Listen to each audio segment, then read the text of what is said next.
The world is fast changing and news breaks at lightning speed. Let us guide you through events and stories about global narratives and developments in geopolitics, diplomacy, foreign affairs, and world economy. Get factual and multi-angle perspectives on stories around the globe. Global Television brings you Diplomatic Perspective every Monday and Friday at 9 p.m. with Ramsey Enoch Agbo. Diplomatic Perspective, the world in front of you.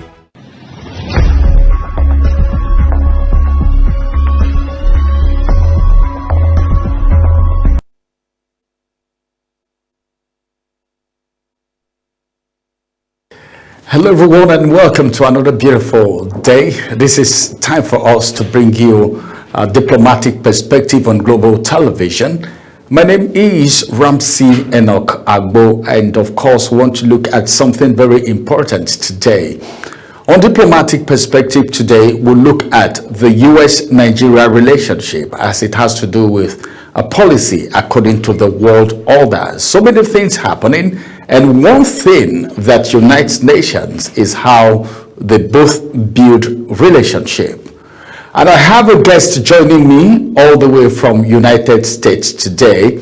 And of course, we will be on the program together today. Backward Bolton, author, is joining us.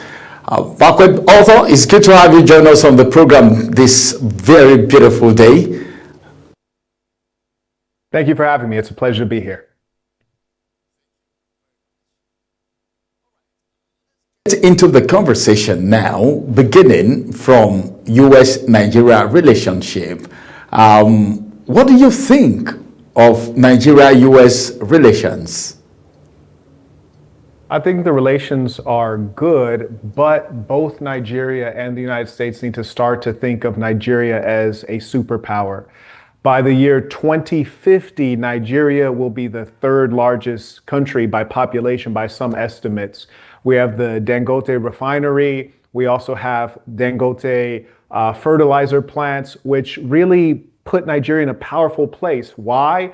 Because we have the Ukraine-Russia war. A lot of fertilizer came out of there. We have the Strait of Hormuz closure. A lot of oil came out of there. So with Nigeria's resources and its discovery of lithium and its explosive population and the fact that Nigerians are hardworking, industrious, educated people, you have to start treating Nigeria as a superpower, but also Nigeria has to treat itself as a superpower. So I think that we should all be very excited about what's coming up, but I think the relations are good. $13 billion in commerce annually, that's pretty good. But Nigeria has to start stepping away from dependence, and they need to become independent in certain critical areas. For example, weapons.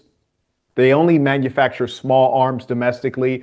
I know that the president has some efforts to change that, but that's necessary. And when you really think about it, if Nigeria is going to be one of the 3 most populous countries, definitely one of the 5 most populous countries by 2050, they'd be the only one that has no nuclear weapons.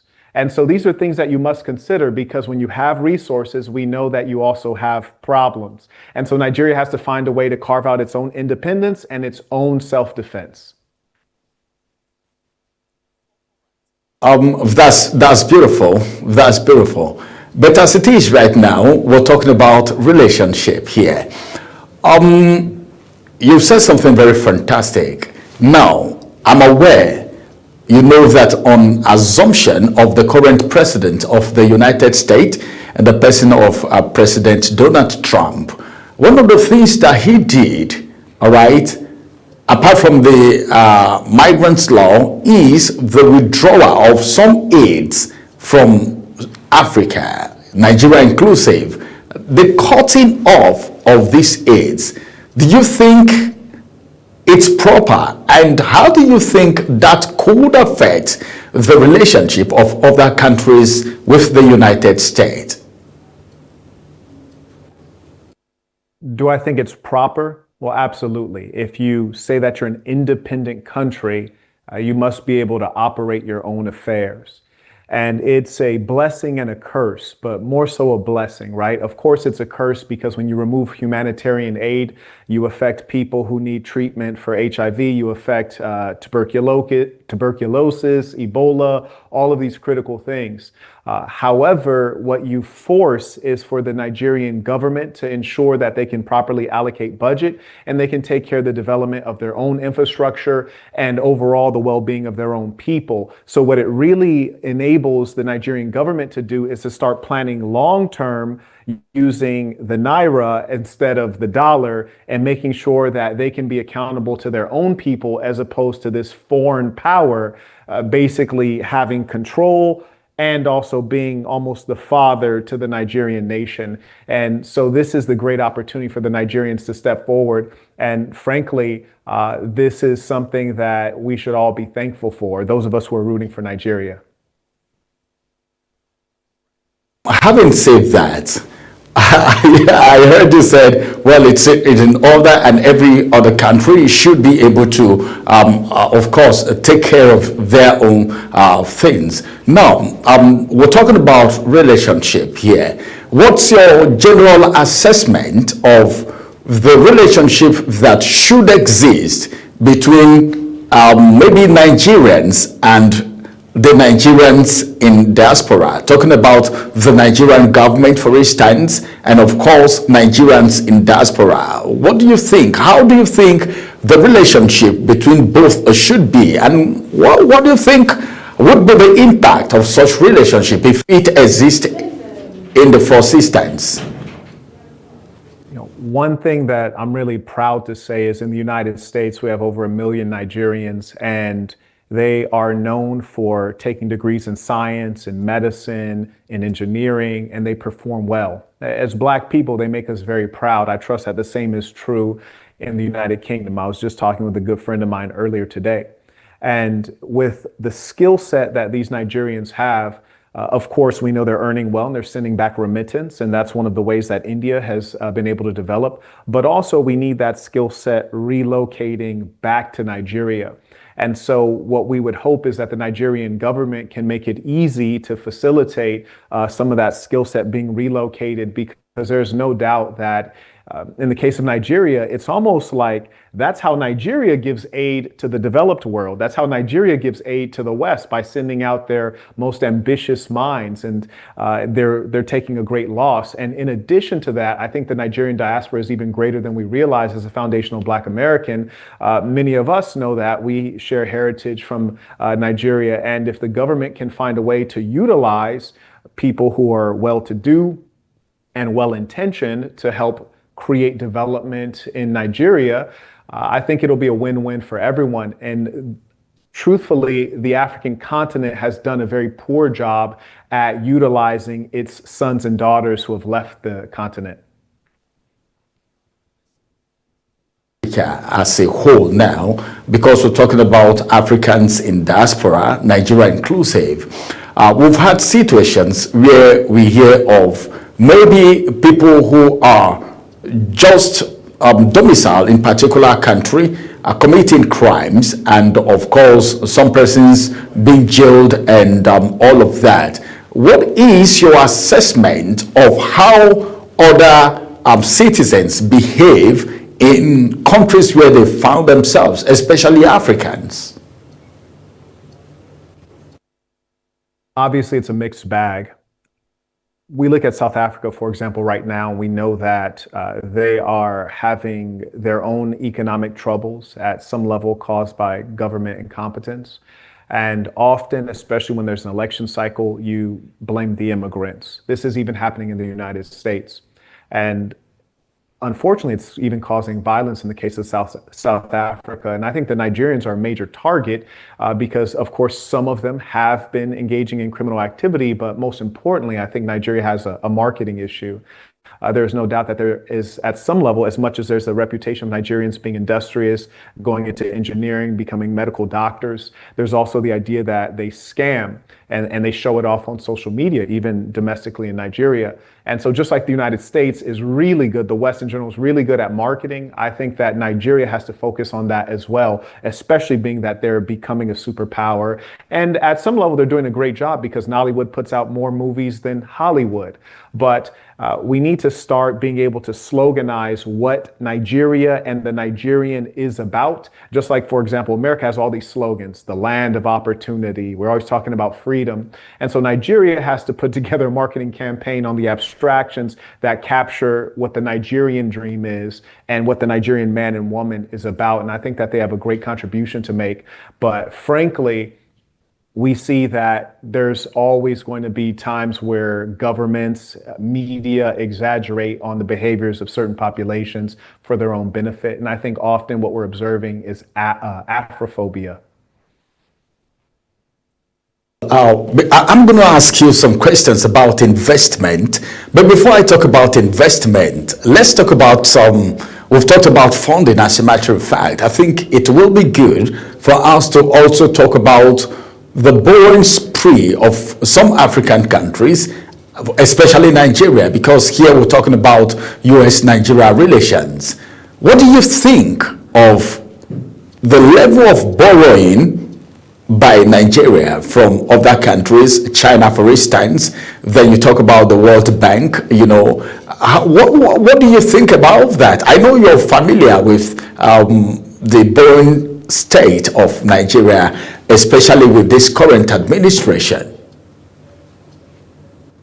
Nigeria borrows too much. And not only does the government borrow too much, they actually don't allow their citizens to borrow enough. So we're talking about, small farmers aren't able to get access to the kind of liquidity that they need to engage in their business. But the reason that I say that the Nigerian government borrows too much is because always when you're borrowing from the West, especially if we're talking about IMF, World Bank, they often want to take too much control. They want to restructure your economy. Nigeria has experience with that. This is one of the major contributing factors as to why Nigeria is no longer food self-sufficient. And with borrowing, you have to ask yourself, well, why would a country as wealthy as Nigeria need to borrow at all? Well, what do we need to borrow for? You have all of the resources you could ever want. You have the power to be food self-sufficient. You have an enormous population. You're well positioned. This is a time to really draw it back. So in short, Nigeria borrows too much. You look at the Chinese opportunity. They have not historically been as bad as the IMF and World Bank, but also they have not operated as long for us to really assess what's going to happen. But what we have seen is that they use loans that some describe as predatory because you have to put up a rail station or a port or an airport as collateral. And often as well, the Chinese, their money does come with other excesses, such as their citizens sometimes are in your country and they may be committing crimes. The funny thing is that you always hear about African migrants committing crimes, but for example, in Nigeria, when you have artisanal mining or illegal mining, sometimes it's Chinese nationals that are the ones doing it. But long story short, in general, borrowing is bad. And in the specific case of Nigeria, with your resource wealth, it is unnecessary. Direct investment is looking pretty good. And I think that utilizing the current leverage, not only the resources, but also the context, the fact that the Strait of Hormuz is closed, the fact that major exporters of fertilizer, Russia, Ukraine, are not exporting at the same levels. This empowers the Nigerian government, and we have seen them make some smart moves. When Tesla wanted to come in and basically create a monopoly, that was not allowed, and that's very smart. And when you can leverage your investors, the huge demand for the EV industry and your lithium, you can force these actors to build up infrastructure, not only around the resources they want to use, but more than that. And I think the Nigerian government is well positioned. And I really like some of the initiatives that I'm hearing about, which I think will allow Nigeria to utilize the commodities that they have more effectively than has happened in the past with petrol. That's beautiful. Now, when you were talking about Nigerians in diaspora, you mentioned something that caught my attention, and that's the issue of Nigerians being very lucrative abroad. We have people in the medical line, we have people in ICT technology, we have people doing so many things, with very wonderful skills. We have engineers and all of that. How are these people perceived, all right, in countries where they found themselves? Hardly you go to any country of the world today and you don't find a Nigerian. How are they perceived, as it has to do with the claim of racism, which you can't take away completely from the Western world? I think Nigerians are perceived very well, especially in the United States. As I said, there's over 1 million, and that's because of the competence. Skills in medicine. Your doctor is someone that has great meaning in every society, healers. So they're very well respected. Now, there are some countries that are less familiar with Nigerians currently, right? Perhaps if you were a Nigerian going to Kazakhstan, they might initially think that you're a Black American and quite don't know the difference yet. But in much of the developed Anglophone world, I think Nigerians are well respected. As I said, you have the Nollywood films, your music industry is definitely expanding. And for that reason, Nigerians are mostly well regarded. However, of course, we know that there is the stigma that Nigerians do engage in scamming. And I think that's one of the things that even within Nigeria is largely due to the activities people engage in on social media. And frankly, there are countries like the United Arab Emirates that prevent certain things, they censor certain things, and I think Nigeria might have to consider that, and also, in addition, consider their public relations. There are countries like Israel that invest heavily in public relations, and I think Nigeria should do the same. But all in all, Nigerians have a very good reputation abroad. But I think what's most important is the messaging within the country. And I'd love to see Nigeria take some notes from the United States government and how they convey their messaging to the population. So, okay, let's talk about the movement. The movement of people from Nigeria to the Western world is on the increase. Just a few days ago, we saw the number of people that were rejected, visas that were rejected and all of that, the application. If you get to the embassy as we speak, you see tons of Nigerians trying to get out of the country. Now, some people are trying to leave the country. Some will tell you whatever it's going to cost me to leave the country, I'm going to go, not minding the implication of what they will be facing wherever they are going to. Some are not prepared, some are not even skilled, and you see these things happening all the time. What would you have to say to people in that category? As a matter of fact, you've been in the United States for quite a while. So what would you have to say to people like that? I'm really glad that you asked me that. And I filled up 4 passport books. I've had offices throughout the world. I've lived in South Korea, done deals in China, visited pretty much everywhere you could think of. And we are in a unique time right now. There is a resurgence of nationalism and racism in many places. And this often accompanies economic downturns. And what I would tell those who are seeking to leave Nigeria, especially those who do not have significant transferable skills, that you are probably better off financially and much safer staying in Nigeria. And in some cases, when you look at the United States, they've erected huge barriers, especially for Black African countries, which is to say sub-Saharan African countries. And it is not by accident, it is in fact by design. In some cases, the policies are blatantly racist.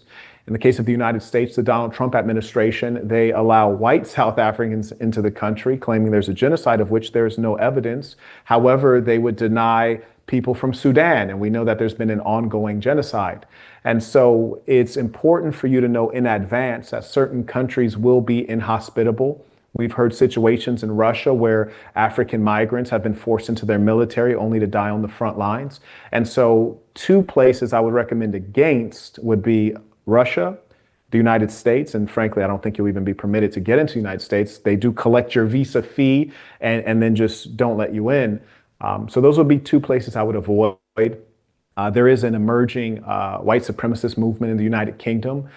So frankly, a lot of times, unless you're a high skill, high demand professional, you might really be interested to stay where you are.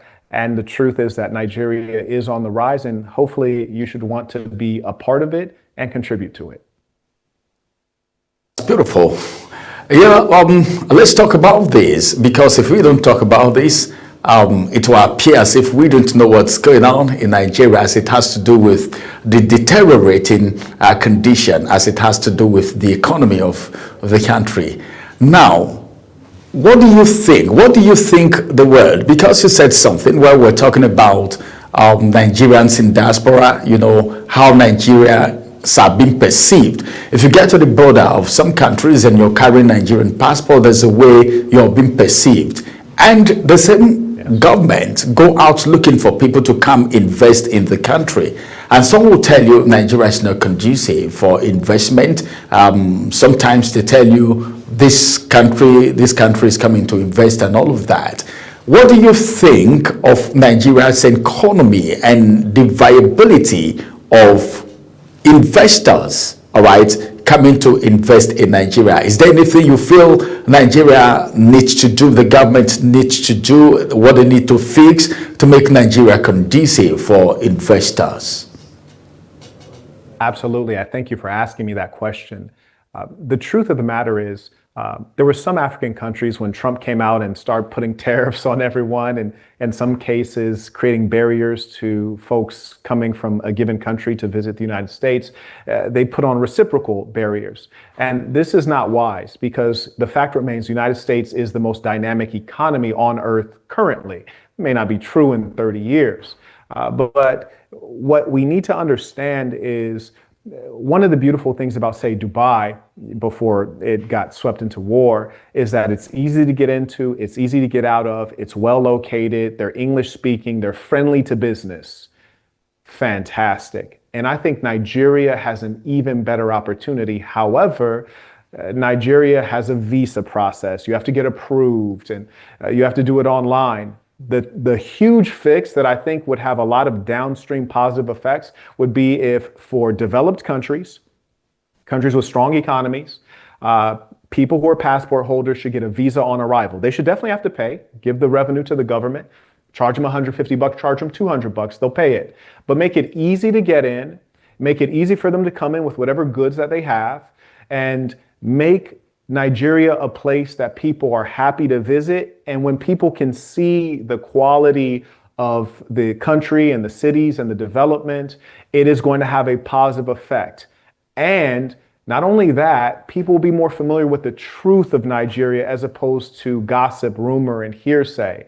And I also truly believe that when you can get an influx of people who have capital, they have certain standards. And I believe that it will raise up the standards in certain places in Nigeria to be able to accommodate this new tourism industry and to get those tourist dollars or euros or pounds. So I think it's a phenomenal opportunity. I had a friend of mine who went to Nigeria to help open a university. And I said, hey, I'd like to come by for a visit. He says, there's really no tourism industry developed here. And I thought, that's a pity. And this is not to suggest that it's not under development, but I think that we should really add some speed to it and make it very easy for foreigners who are from developed countries to get in and to get out. And with them, they always bring their capital.